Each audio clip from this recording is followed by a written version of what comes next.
Ok, irmãos, vamos dar então início à segunda parte, né? Nós vimos essa questão da estratégia de Satanás, que quer nos levar mesmo à destruição, se afastar de Deus, do próximo, né? E destruir a nossa vida. Mas nós também temos armas aí para poder lutar contra essa investida maligna de Satanás, ok? Então nós vamos olhar para esse nosso arsenal, as armas que a palavra de Deus vai nos mostrando aqui para podermos combater isso, né? A primeira dela, o primeiro arsenal, é o Evangelho dos Apóstolos. O Evangelho da salvação em Cristo, pregado pelos apóstolos, é a primeira arma que temos acesso para a nossa santificação, para a nossa edificação. Também é uma palavra que a gente pode usar, né? E aí a palavra é recheada de referências a respeito disso. Vamos lá, exercitando a Bíblia. 2 Coríntios, capítulo 10, do 3 a 8.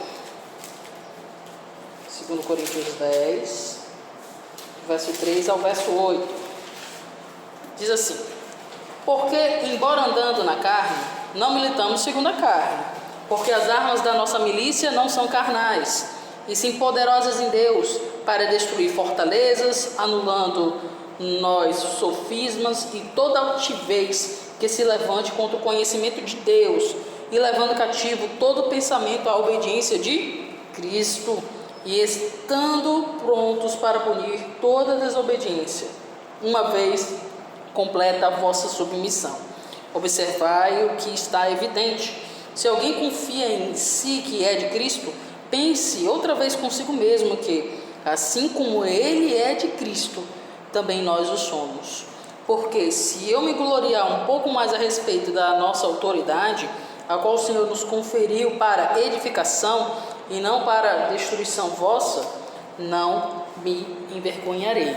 Então Paulo está sendo bem forte. Olha, essa instrução que eu estou trazendo, inspirada por Deus, para que vocês possam ser edificados. E esse conhecimento que procede de Deus, ele destrói esses sofismas, que seriam as filosofias do mundo, né? Suas lógicas mundanas, que na verdade não levam para a destruição no fim das contas. O conhecimento que parte de Deus nos edifica. E por isso o apóstolo Paulo está sendo forte aqui em se colocar, né, como um apóstolo realmente que está falando e revelando a palavra de Deus a todos nós.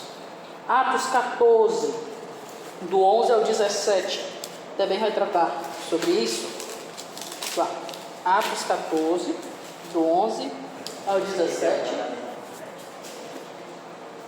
diz assim: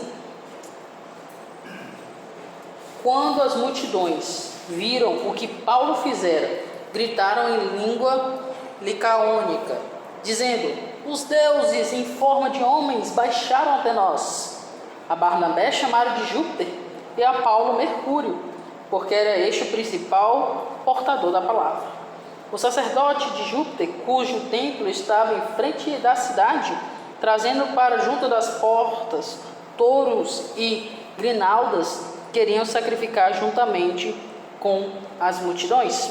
Porém, ouvindo isso, os apóstolos Barnabé e Paulo, rasgando suas vestes, saltaram para o meio da multidão, clamando: senhores, por que fazeis isto? Nós também somos homens como vós, sujeitos aos mesmos sentimentos, e vos anunciamos o Evangelho, para que destas coisas vãs vos convertais ao Deus vivo, que fez o céu, a terra, o mar e tudo o que há neles, o qual nas gerações passadas permitiu que todos os povos andassem nos seus próprios caminhos. Contudo, não se deixou ficar sem testemunho de si mesmo, fazendo bem, dando-vos do céu chuvas e estações frutíferas, enchendo o vosso coração de fartura e alegria. Dizendo isso, foi ainda com dificuldade que impediram as multidões de lhe oferecerem sacrifício. Veja só, a manifestação de Deus por meio do apóstolo Paulo e Barnabé, que estava junto com ele, foi tão intensa que os pagãos aqui confundiram eles com os deuses, né? Júpiter seria o próprio Zeus, certo? Mercúrio, o deus mensageiro. E eles estavam confundindo com divindades. Mas o que é que ele disse? Deus permitiu que vocês andassem em seus raciocínios. Mas agora a gente está aqui para trazer esse evangelho, essas boas novas, que os trazem de volta para Deus. Então o evangelho tem essa função, nos trazer para Deus, né? Nos edificar. Primeiro Romanos 16 e 17, bem conhecido por nós, né? Vamos lá. Primeiros Romanos não, Romanos capítulo 1, verso 16 e 17. Troquei aqui de ordem. Romanos capítulo 1, 16 e 17. Pois não me envergonho do Evangelho, porque é o poder de Deus para a salvação de todo aquele que crê, primeiro do judeu e também do grego, visto que a justiça de Deus se revela no Evangelho de fé em fé, como está escrito, o justo viverá pela fé. Então o Evangelho é poder, entende? Por isso que é um arsenal. A mensagem do Evangelho por si só é poderosa para nos edificar. Efésios capítulo 2, verso 20. Vamos lá também.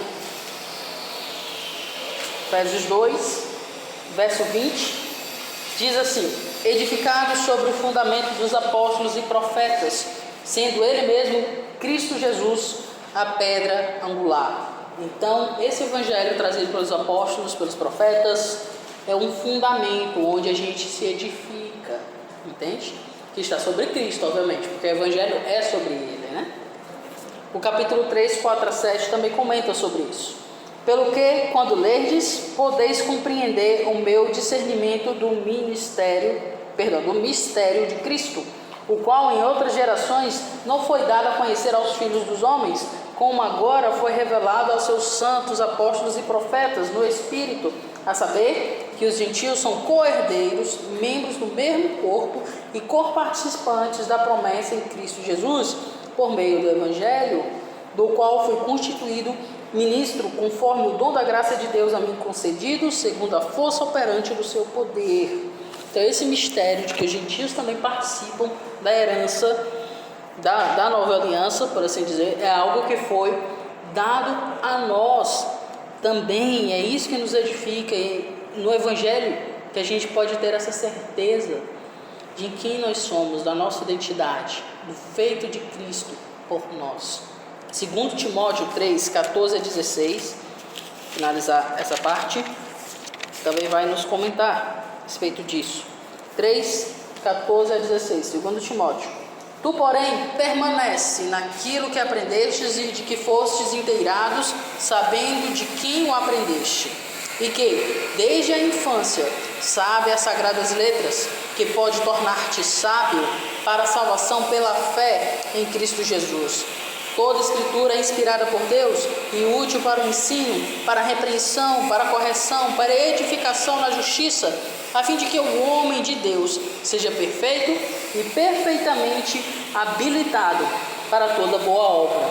Então é por meio da palavra de Deus que a gente fica habilitado para toda boa obra. A palavra de Deus é poderosa, a gente não pode negligenciá-la, ela é fundamental para a nossa edificação. Por isso, esse passo que vocês deram, né, de decidir vir até aqui estudar com a gente, é um passo importante. Por quê? Porque vocês estão buscando a palavra de Deus. E é isso que a gente deve fazer com a nossa vida diária. Buscar a palavra de Deus constantemente, né? Para conhecer mais dela. Porque à medida que a gente pode estar conhecendo dela, mais apto, mais bem instruído, habilitado, a gente se torna. Então, sem a palavra de Deus, não tem como ter santificação. Ela é fundamental. O segundo arsenal que nós temos é a regeneração em Cristo. Ou seja, não é somente a palavra, mas também nós temos outro elemento importantíssimo para nós, que é a regeneração que Cristo nos confere. A mensagem do Evangelho consiste em que Cristo morreu por nós, para de nós fazer um povo redimido para si. Vamos voltar lá para 2 Coríntios, certo? Eu tentei botar em ordem aí que aparece os versículos, né? Então vamos lá para 2 Coríntios. E ler o capítulo 5, verso 17. 2 Coríntios 5, 17. E assim, se alguém está em Cristo, é nova criatura. As coisas antigas já passaram, e eis que se fizeram novas. Então somos novas criaturas. As coisas velhas passaram, fomos renovados, regenerados. Essa é a ideia. Lá Efésios capítulo 2, veja quanto que Efésios aparece, né? Como é importante essa carta. Efésios 2, do 1 ao 10, passagem bem conhecida também. Ele vos deu vida, estando vós mortos nos vossos delitos e pecados, nos quais andastes outrora, segundo o curso deste mundo, segundo o príncipe da potestade do ar, do espírito que agora atua nos filhos da desobediência, entre os quais também todos nós andamos outrora, segundo as inclinações da vossa carne. Lembra das estratégias de Satanás, né? Bem claro aqui. Fazendo a vontade da carne e dos pensamentos. E éramos, por natureza, filhos da ira, como também os demais. Mas Deus, sendo rico em misericórdia, por causa do grande amor com que nos amou, e estando nós mortos em nossos delitos, nos deu vida juntamente com Cristo. Pela graça sois salvos. E juntamente com Ele nos ressuscitou e nos fez assentar nos lugares celestiais em Cristo Jesus, para mostrar nos séculos vindouros a suprema riqueza da sua graça em bondade para conosco em Cristo Jesus. Porque pela graça sois salvos, mediante a fé, e isto não vem de vós, é dom de Deus, não de obras, para que ninguém se glorie, pois somos feitura deles, criados em Cristo Jesus para boas obras, as quais de antemão preparou para que andássemos nela. Fomos criados por Deus. Essa é a ideia da regeneração, nova criatura, entende? Isso é um fato da realidade que compete a nós que cremos em Cristo. Por isso, quando a gente falou lá de aconselhamento bíblico, a gente disse que só é possível aconselhar biblicamente realmente assim quem é um cristão de fato, né? Por isso que o primeiro passo no aconselhamento bíblico sempre vai ser: converta-se a Deus. Porque se teu coração não foi regenerado por Deus, como é que você vai aceitar a palavra de Deus e segui-la? Entende? Mas se nós temos um coração realmente regenerados e que ama a Deus, que foi transformados por Deus, então sim, nós podemos obedecer e crescer em santidade. E por isso que isso é uma arma muito poderosa. Às vezes a gente ignora, pensa que é só uma coisa assim: não, eu decidi escolher a Deus, então está tudo certo, né? É só uma decisão cultural ou algo assim. Não, é algo que mudou a sua existência, a sua vida, o seu modo de viver, ok? Você foi regenerado, chamado para as boas obras, as quais de antemão Deus preparou para que andássemos nela.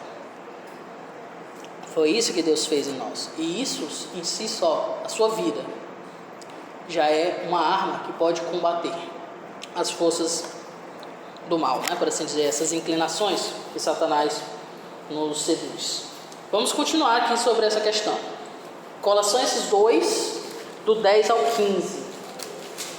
Vamos mais um pouquinho aí para frente. Colossenses 2, do 10 ao 15. Também nele estáis aperfeiçoados. Ele é o cabeça de todo principado e potestade. Nele também fostes circuncidados, não por intermédio de mãos, mas no despojamento do corpo da carne, que é a circuncisão de Cristo, tendo sido sepultados juntamente com ele no batismo, no qual igualmente fostes ressuscitados mediante a fé no poder de Deus, que o ressuscitou dentre os mortos. E a vós outros, que estáveis mortos pelas vossas transgressões e pela inclinação da vossa carne, os deu vida juntamente com ele, perdoando todos os nossos delitos, tendo cancelado o escrito de dívida que era contra nós e que constava de ordenanças, o qual nos era prejudicial, removeu-o inteiramente, encravando-o na cruz, e despojando os principados e as potestades, publicamente expôs ao desprezo, triunfando deles na cruz. Então veja o feito maravilhoso de Jesus. Ele nos limpou de todos os nossos pecados, despojou isso e nos deu uma nova natureza. Isso aqui é muito importante, porque lembra que Satanás nos acusa contra Deus e contra nós mesmos, né? Ter essa certeza do feito de Deus por nós é maravilhoso, porque agora a gente pode se despojar dessa carne, dessa questão de impureza, para se revestir daquilo que glorifica o nosso Senhor. Vamos para Tito, capítulo 3, do 3 ao 7.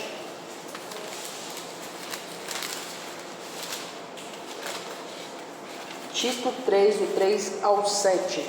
Pois nós também, outroras, éramos nécios, desobedientes, desgarrados, escravos de toda sorte de paixões e prazeres, vivendo em malícia e inveja, odiosos e odiando-nos uns aos outros. Lembra a discórdia que Satanás coloca em nós?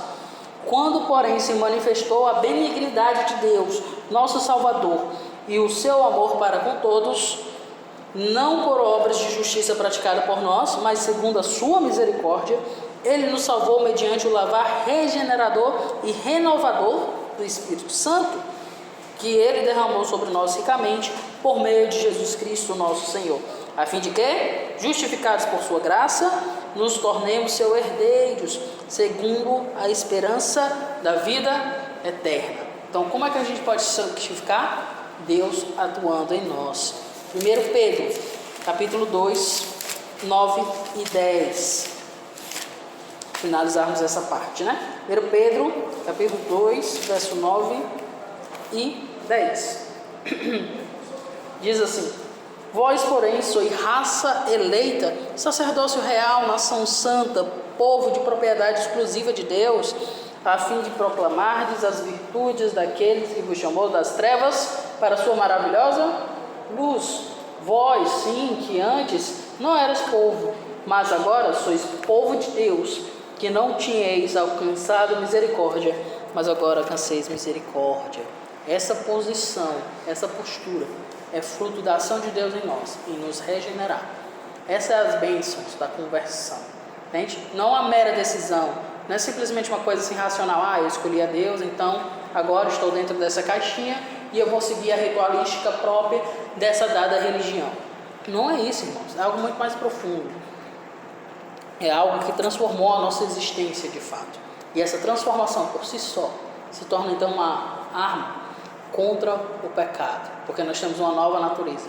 O nosso prazer não está mais nas coisas do mundo.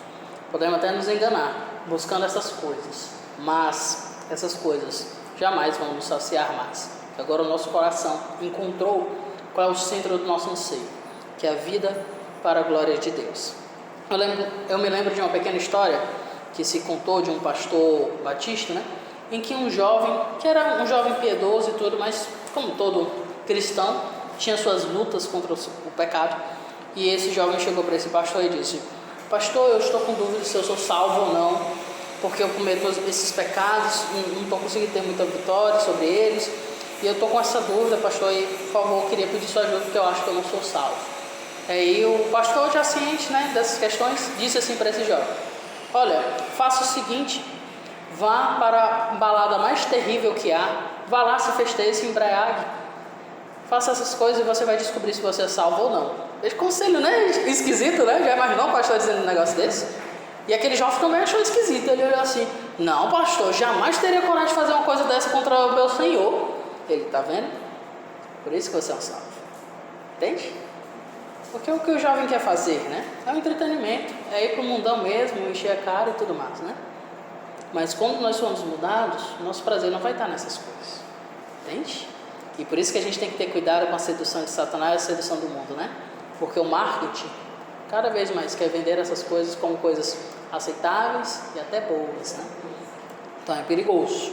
É claro que a gente pode se relacionar com a cultura, ok? Mas o nosso relacionamento sempre é de redimi-la. Tem coisas que a gente vai rejeitar, tem coisas que nós vamos reafirmar na cultura e tem coisas que a gente vai redimir.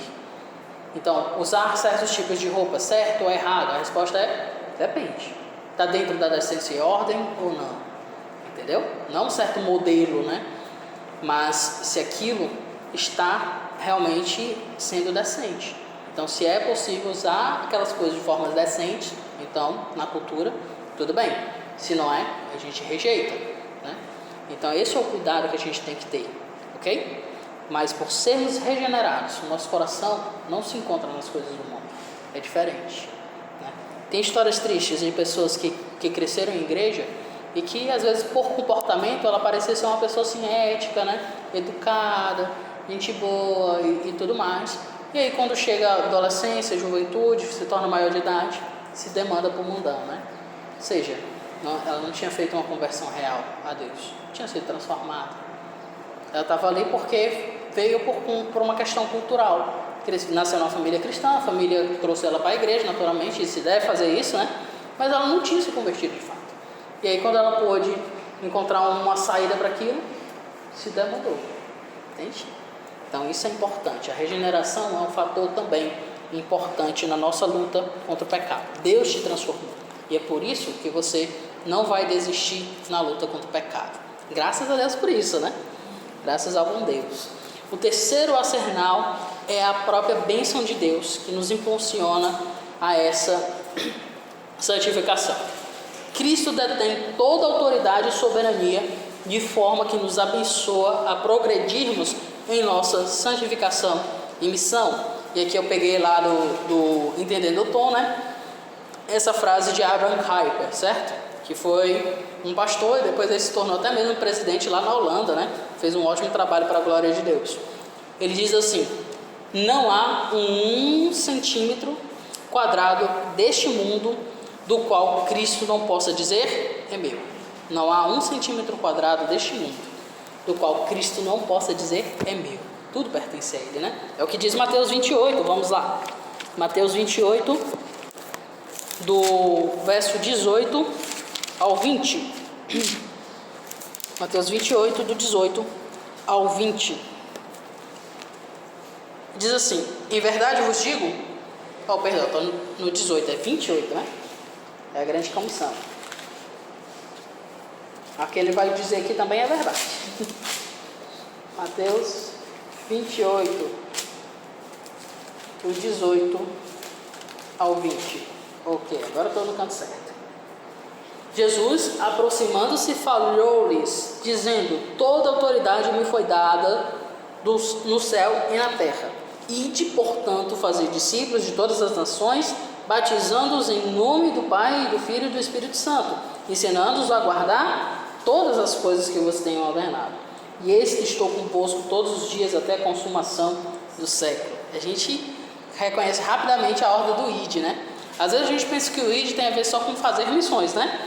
Ide, portanto, fazer discípulos de todas as nações. Mas é muito mais que isso. Veja, tem o batismo, né? Também tem um ensino a guardar todas as coisas. Então não é simplesmente evangelizar, é muito mais do que isso. É realmente inseri-lo nessa comunidade da fé que nós fazemos parte. É ser um discípulo de Cristo por completo. E é interessante porque essa mensagem ela está recheada de duas verdades logo no começo. Toda autoridade me foi dada no céu e na terra. E no final, eis que estou convosco todos os dias até a consumação do século. O próprio Cristo é com a gente. E Ele detém toda a autoridade. E é por isso que a gente pode viver a vida cristã, que é basicamente o id aqui, né? Que é evangelizar, sim, que é inserir as pessoas dentro do corpo da igreja, simbolizado principalmente pelo batismo, que é essa confissão pública que a gente faz, que cremos em Deus, né? E aprendendo e ensinando sobre o que Cristo nos diz. Essa é a nossa função, né? E Cristo está nos abençoando nisso, com autoridade e com sua presença conosco. Afinal, Ele é o Emmanuel, né? Deus conosco. Atos capítulo 1, do 6 a 8. Vamos lá exercitar bastante a Bíblia, porque o nosso arsenal aqui é grande. Atos capítulo 1, do 6 a 8, diz assim: então os que estavam reunidos lhe perguntaram: Senhor, será este o tempo em que restaures o reino de Israel? Respondeu-lhes: não vos compete conhecer tempos ou épocas que o Pai reservou pela sua excelência e autoridade, mas recebereis poder ao descer sobre vós o Espírito Santo, e sereis minhas testemunhas, tanto em Jerusalém, como em toda a Judeia e Samaria, até os confins da terra. Então a palavra de Deus é poder, mas o Espírito Santo, que nos transformou, veio até nós, que está conosco, né? Lembra? Deus conosco. Ele também nos reveste de poder, capacidade. Entende? É isso que nós temos, essa bênção de Deus para poder vencer. 1 Coríntios 10, 13 vai simbolizar isso com muita força. Veja quão maravilhosa é essa passagem, né? No aconselhamento bíblico, nós falamos que ela é a passagem que nos dá a esperança de vitória contra o pecado. Por quê? Veja o que ela diz: não vos sobreveio tentação que não fosse humana, mas Deus é fiel e não permitirá que sejais tentados além das vossas forças. Pelo contrário, juntamente com a tentação, vos proverá livramento, de sorte que a possais suportar. Isso aqui é muito importante, porque às vezes na vida cristã a gente pensa: eu não consigo vencer esse pecado. Queria, mas eu não consigo. Mas a gente consegue Não pela nossa força, mas pela força de Deus. Deus não permite que venha uma tentação que a gente não possa vencer. E Deus não permite que cometa um mal que nos inclina no pecado ao tal ponto que a gente não consiga ter livramento dele. Ele sempre propicia. Às vezes é porque a gente não quer seguir o livramento de Deus. E isso é um perigo. A gente vai ver outras passagens também. O último sinal aqui, que é um mecanismo que Deus nos dá, mas que muitas vezes a gente negligencia, certo? Mas o que eu quero que vocês percebam, nós temos a bênção de Deus. Está vendo? Deus tem autoridade e não permite que pecados, tentações possam surgir na nossa vida sem que a gente possa suportar. Ok? Por isso que esse é o versículo que traz bastante esperança, né? Efésios 6, vamos lá. Do 11 ao 18. Essa aqui, rapaz, é maravilhosa essa passagem, né? Efésios capítulo 6, eu estou lá na frente, voltando. Do 11 ao 18. Vamos do 10. Quanto ao mais, sede fortalecidos no Senhor e na força do seu poder, revestidos de toda a armadura de Deus, para poderes ficar firmes contra as ciladas do diabo, porque a nossa luta não é contra carne e sangue, e sim contra os principados e potestades, contra os dominadores deste mundo tenebroso, contra as forças espirituais do mal nas regiões celestes. Portanto, tomai toda a armadura de Deus, para que possas resistir no dia mau, e depois de terem vencido tudo, permanecer inabaláveis. Veja só, né? Nós temos essa bênção de Deus, essa armadura que nos reveste e nos faz ficar inabaláveis. Estais, pois, firmes, cingindo-vos com a verdade. As Escrituras, né, que nos mostra qual é a verdade, nos revela essa verdade da salvação. E vestindo-vos da couraça da justiça, a justificação que encontramos em Cristo. Calçai os pés com a preparação do Evangelho da paz. Por meio do Evangelho, crendo na mensagem do Evangelho, nós temos paz com Deus. Embraçando sempre o escudo da nossa fé, com o qual podeis apagar todos os dados inflamados do inimigo. Lembra todas aquelas influências que Satanás faz contra nós? A nossa fé é o que nos defende dela. Tomai também o capacete da salvação, que nos protege aqui, né, a nossa vida, por assim dizer, segura da nossa vida, e a espada do Espírito, que é a palavra de Deus, com toda oração e súplica, orando em todo tempo no Espírito Santo, e para isso vigiando com toda perseverança e súplica por todos os santos. Então nós temos toda essa capacitação advindo das bênçãos de Deus dadas a nós, a justificação, a salvação, a verdade, a própria palavra, a nossa fé. Tudo isso nos reveste para que a gente possa resistir e destruir as obras do maligno contra nós e ajudar os outros também, né? Por fim, Filipenses capítulo 1, verso 6, bem aí do ladinho, né? Já, aqui na minha Bíblia está logo embaixo. Diz assim: estando plenamente certo de que aquele que começou boa obra em vós há de completar até o dia de Jesus Cristo, de Cristo Jesus, né? Então veja, plenamente certo. Nós temos força para vencer o pecado. Nós temos muita segurança, porque Deus nos abençoa, nos capacita. E aí a gente entende então esse quarto sinal, que é o próprio ministério do Espírito Santo em nós. A gente viu que nós receberíamos o Espírito Santo, né? Que acontece quando a gente se converte, ok? Mas o desenvolvimento de nossa santificação não ocorre numa via de mão única. Não é só o nosso ato, né? Nossa ação. Mas é fruto da ação relacional entre nós e o ministério soberano do Espírito Santo. Veja só que a palavra de Deus fala sobre o Espírito Santo que foi dado a nós. Vamos lá, João 14, verso 26. Evangelho de João, capítulo 14, verso 26. Diz assim: mas o Consolador, o Espírito Santo, a quem o Pai enviará em meu nome, esse vos ensinará todas as coisas e vos fará lembrar de tudo que vos tenho dito. Então quem é que nos ensina e nos lembra das coisas de que Jesus ensinou? O Espírito Santo. Lembra que Satanás tenta remover a palavra, né? A parábola do semeador? Entretanto, nós temos o Espírito Santo, que nos lembra da palavra, né? E nos ensina a palavra. Ou seja, nós estamos sozinhos. É um relacionamento com Deus. E Deus nos ensinando. Lembra o que aconteceu no Éden? O homem se apartou de Deus, né? Em vez de confiar em Deus ser sua fonte de conhecimento do bem e do mal, ele passou a querer essa autonomia para si, comeu do fruto, né?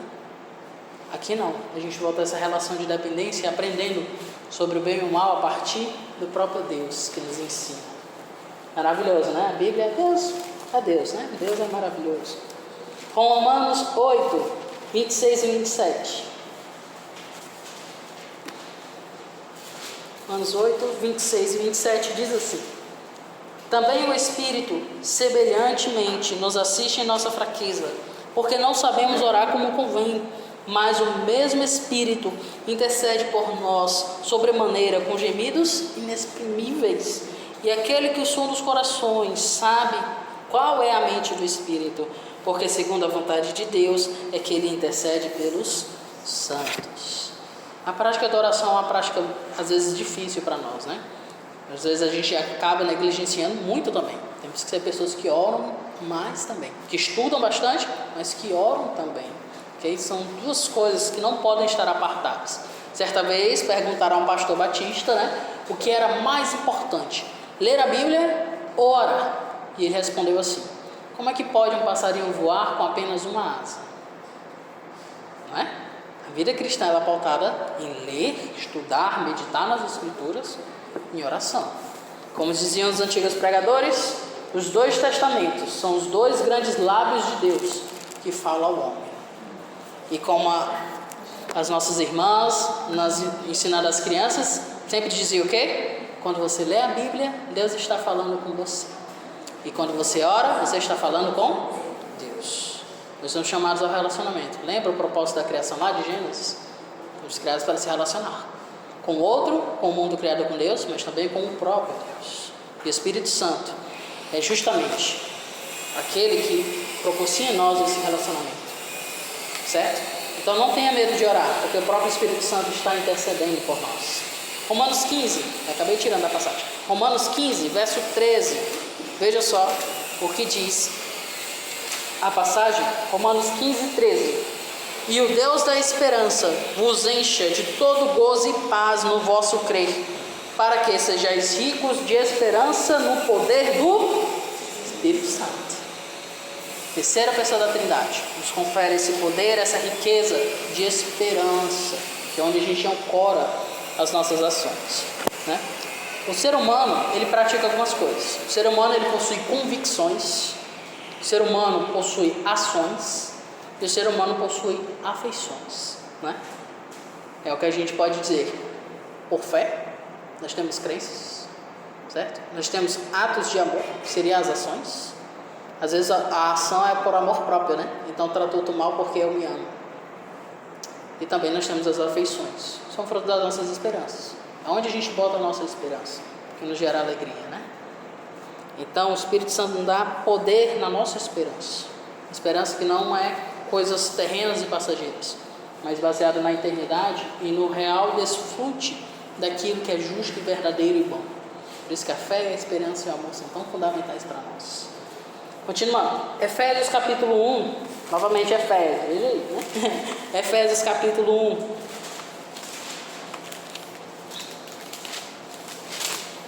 (13 e 14),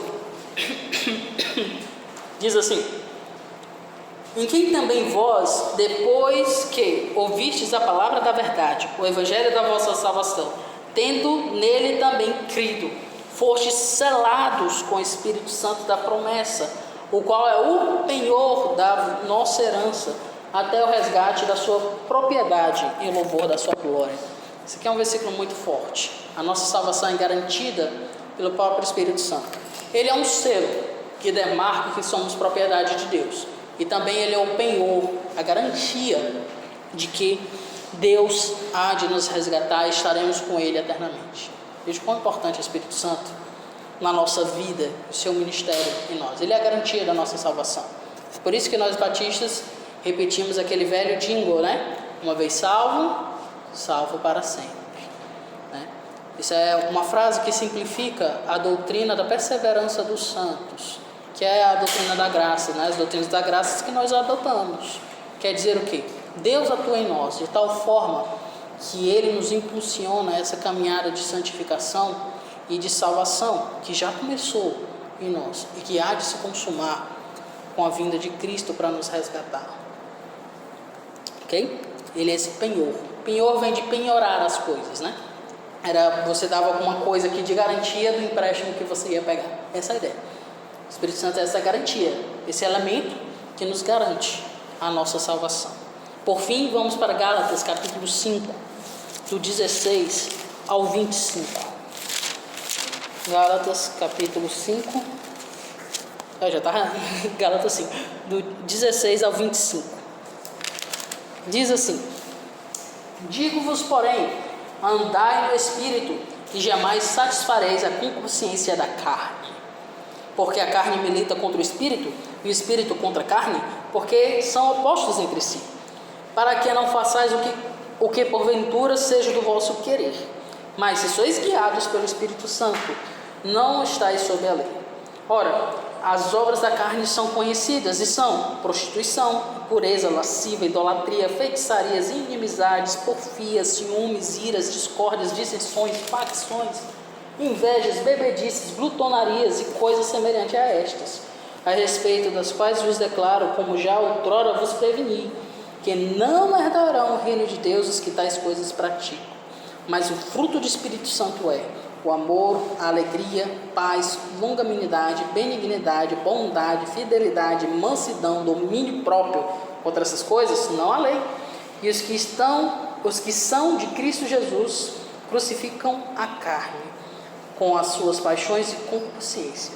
Se vivemos no Espírito Santo, andemos também no Espírito. Ou seja, andar, né? Não é uma coisa estática. A ideia é relacionamento. Se nós nos relacionamos com Deus, nós produzimos esse fruto do Espírito Santo e deixamos de seguir as obras da carne. Entende? Então, se queremos crescer em santidade, nós precisamos nos relacionar com Deus. Precisamos. Ok? Por meio da vida prática, amorosa, por meio da convicção das nossas fé e também por meio de tratar a nossa afeição, a nossa esperança, ancorando-a em Deus e em suas promessas. Percebe a oração e a leitura como importantes para a nossa vida, né? Porque é por meio delas que o Espírito Santo vem nos abençoando e agindo em nós. E eu creio que, por fim, exatamente, nós temos o quinto arsenal, que é a igreja local. Esse talvez seja o mais negligenciado nos tempos atuais, dos arsenais que Deus nos dá, e é importantíssimo para nós. A comunhão dos santos é um ambiente escolhido por Deus para que possamos desenvolver a nossa convicção de fé, reajustar a nossa esperança e impulsionar o amor prático. Lembra? Fé, esperança e amor, né? Vamos lá para Romanos, capítulo 12, do 1 ao 18. Passagens grandes, mas importantes de serem lidas. Romanos, capítulo 12, do 1 ao 18. Diz assim: rogo-vos, pois, irmãos, pelas misericórdias de Deus, que apresenteis o vosso corpo por sacrifício vivo, santo e agradável a Deus, que é o vosso culto racional. E não vos conformeis com este século, mas transformai-vos pela renovação da vossa mente, para que experimenteis qual seja a boa, agradável e perfeita vontade de Deus. Porque, pela graça que me foi dada, digo a cada um de vós, que não pense de si mesmo além do que convém. Antes, pense com moderação, segundo a medida da fé que Deus repartiu a cada um.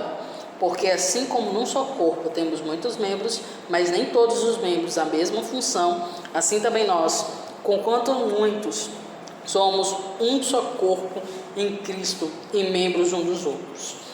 Tendo, porém, diferentes dons segundo a graça que nos foi dada, se profecia, seja segundo a proporção da fé, se ministério, dediquemo-nos ao ministério, ou o que ensina, esmere-se no fazê-lo, ou o que exorta, faça-o com dedicação, e o que contribui, com liberalidade, o que preside, com diligência, quem exerce misericórdia, com alegria. O amor seja sem hipocrisia, detestai o mal, apegando-vos ao bem. Amai-vos cordialmente uns aos outros com amor fraternal, preferindo-vos em honra uns aos outros. No zelo, não sejais remissos, sejam fervorosos de espírito, servindo ao Senhor. regozijai-vos na esperança, sede pacientes na tribulação, na oração, perseverantes. Veja só a importância da oração, né? Perseverar na oração. Compartilhai as necessidades dos santos, praticai a hospitalidade, abençoai os que vos perseguem, abençoai, e não amaldiceis. Alegrai-vos com os que se alegrem, chorai com os que choram. Tende um mesmo sentimento uns para com os outros. Em lugar de ser orgulhosos, concedei com que é humilde. Não sejais sábios aos vossos próprios olhos. Não tomeis a ninguém mal por mal. Esforçai-vos por fazer o bem perante todos os homens. Se possível, quanto depender de vós, tende paz com todos os homens. Amém. Vamos parar aqui. Veja o relacionamento sendo tratado aqui diante de Deus, diante dos dons que o Espírito Santo nos confere e de diversas funções que nós devemos agir. Nós estamos fazendo todas as funções, né, ou são os principais representantes de todas elas, mas esse é um alvo que a gente tem para desenvolver. E esse desenvolvimento só é possível dentro da comunidade local. Então, sem igreja, não tem como ter uma santificação real. Temos que nos dedicar na igreja local a sermos luz um para os outros e deixar que os outros também sejam luz para nós, por meio do relacionamento da igreja local, da comunidade que é redimida por Cristo, né, que é unida pelo Espírito Santo, é que nós podemos crescer em santidade, em amor, em prática. 1 Coríntios 14, 12, menorzinha, né? Vamos lá para 1 Coríntios, capítulo 14, verso 12, também falando sobre os dons, ele vai dizer assim, 12, 14, porque também o corpo, 14, verso 12, né? Estava lendo 12, 14, confundi. 14, 12, diz assim: assim também vós, visto que desejais dons espirituais, procurai progredir para a edificação da igreja. Deus quer que nós progridamos, mas não é simplesmente para nós mesmos, para sermos o espiritualzão, né? É para o bem de todo o povo de Deus, entende? Por exemplo, essa semana eu estive no mestrado, né, com outros pastores, a gente apanhando, feito condenado nos estudos, mas qual era o propósito? Servir o povo de Deus. Não era simplesmente para crescer a nossa intelectualidade, não, para servir melhor o povo de Deus, para aprender a pregar a palavra com maior qualidade, robustez, claridade, né? A respeito do que ela fala a nós. Filipenses capítulo 4, verso 8, vamos lá. Filipenses 4, 8. Finalmente, irmãos, tudo que é verdadeiro, tudo que é respeitável, tudo que é justo, tudo que é puro, tudo que é amável, tudo que é de boa fama, se alguma virtude há e se algum louvor existe, seja isso que ocupe o vosso pensamento. Nosso pensamento deve ser habitado por essas questões: verdade, justiça, amor, em prol da edificação do povo de Deus. Isso deve estar numa vida comunitária, né? Uma vida de uma igreja local. Efésios capítulo 5, para finalizar, do 15 ao 21 e depois 4, né? Vamos primeiro para Efésios 4, do 10 ao 14, depois a gente vai para Efésios 5. Que eu confundi a ordem, né? Que Efésios é antes de Filipenses. Opa! Efésios capítulo 4, do 10 ao 14. Diz assim: aquele que desceu é também o mesmo que subiu acima dos céus para encher todas as coisas. E ele mesmo concedeu uns para apóstolos, outros para profetas, outros para evangelistas e outros para pastores e mestres, com vista ao aperfeiçoamento dos santos, para o desempenho do seu serviço, para a edificação do corpo de Cristo, até que todos cheguemos à unidade da fé e do pleno conhecimento do Filho de Deus, à perfeita varonilidade, à medida da estatura da plenitude de Cristo, para que não sejamos mais como meninos, agitados de um lado para o outro, levados ao redor por todo o vento de doutrina, pelas artimanhas dos homens, pelas astúcias que reduzem ao erro. Então, como é que a gente não vai ser mais seduzido pelo mundo? Busca da igreja local. Por isso que Deus deu pastor. Alguns chamaram para ser pastores, outros são evangelistas, outros são capacitados para o ensino. E tem os apóstolos e profetas que nos trouxeram a palavra de Deus, né? Está conosco nesse sentido, que nós temos a palavra de Deus com a gente. E Efésios 5, do 15 ao 21, diz assim: portanto, vede prudentemente como andais, não como necios, e sim como sábios, remindo o tempo, porque os dias são maus. Por esta razão, não vos torneis insensatos, mas procurais compreender qual a vontade do Senhor. E não vos embriagueis com vinho, no qual há dissolução, mas enchei-vos do Espírito, falando entre vós com salmos, entoando e louvando de coração ao Senhor, com hinos e cânticos espirituais, dando sempre graças por tudo a nosso Deus e Pai, em nome do Senhor Jesus Cristo, sujeitando-vos uns aos outros no temor de Cristo. Veja o papel da adoração a Deus, do culto a Deus, né? É esse o nosso chamado, para poder servir uns aos outros, sermos servidos e servir, e juntos adorarmos a Deus. Então, sem a igreja local, irmãos, não há como vencer também essas questões, ok? Chegamos no final, né? Só recapitulando, o nosso arsenal é o quê? É o próprio Evangelho, certo? É a regeneração, a salvação que Cristo nos confere. É a própria bênção de Deus que nos acompanha, nos dando essa capacidade, a autoridade dele, que não permite o pecado nos destruir. É o próprio ministério do Espírito Santo que atua em nós e nos ensina, nos lembra e está em relação conosco. E a própria igreja local que Deus nos conferiu, né? Também é um elemento de santificação. Da igreja local é bem legal quando a gente para pensar sobre acampamento. Eu não sei se você, que é mais jovem, já teve esse tipo de experiência. Parece que quando a gente está no acampamento, a gente se torna mais santo, né?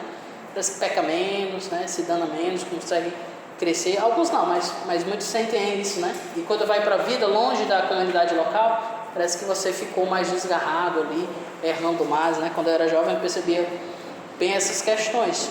E essa é a bênção da vida da igreja local. Claro, isso não quer dizer que se a igreja ficar junto o tempo todo, ela vai ser santa, né? Não é isso. Até porque Deus nos chama para missões. Mas a comunidade local, certamente, realmente, nos ajuda a crescer em santidade, ok? E isso é um elemento que nós devemos buscar cada vez mais. Amém, irmãos? Alguém gostaria de fazer alguma pergunta ou comentário a respeito do que a gente viu? Vamos lá. Esse ensino aqui? Sim, eu usei ele como base, né? Mas eu complementei com outros ensinos e estudos que eu tive, certo? Então está complementado, né? Alguns ele trazia poucos versículos, aí eu achei, não, tem pouco demais aqui, botar mais Bíblia. O conselhamento é bíblico, né? Então botei mais versículos bíblicos, ok? Então fui ali dialogando com o rapaz, né? Não só copiei e colei o que ele disse, mas usei a estrutura dele e fui complementando, ok? Interessante esse realmente é o que é mais negligenciado. Tanto que o número desigrejados é o que mais tem crescido. E mais tem crescido, exatamente. Pessoas que acham que ficam bem com Deus fora do ser da igreja. Isso, esse é um grande problema, né? A nossa cultura ela é muito individualista, certo? Tanto que, por exemplo, quem mora aqui em apartamento, eu moro, né, em apartamento, já é da nossa cultura a gente não conhecer os nossos vizinhos. Já parou para pensar nisso? Antigamente, né, todo mundo sabia quem era o outro, sabia da vida do outro todinho, às vezes até de uma forma negativa, né? Isso era ruim porque virava fofoca fácil, né? Mas, tipo, nós tínhamos um sentimento de comunidade mais forte. À medida que a cidade foi se desenvolvendo e as coisas passando, agora a gente conhece nem quem mais é os nossos vizinhos, né? Isso é uma marca da nossa cultura, que é individualista. E às vezes isso é levado para a igreja, de tal forma que o movimento desigrejado, às vezes, não quer ir para a igreja porque na internet eu consigo ver as pregações dos melhores pastores do Brasil, né? E de fato, são excelentes pregações. Mas Deus nos chama para a vida do ministério local.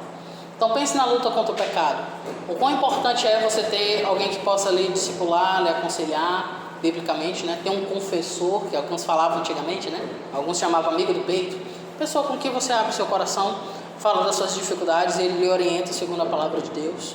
E está ali contigo na luta, te ajudando, né?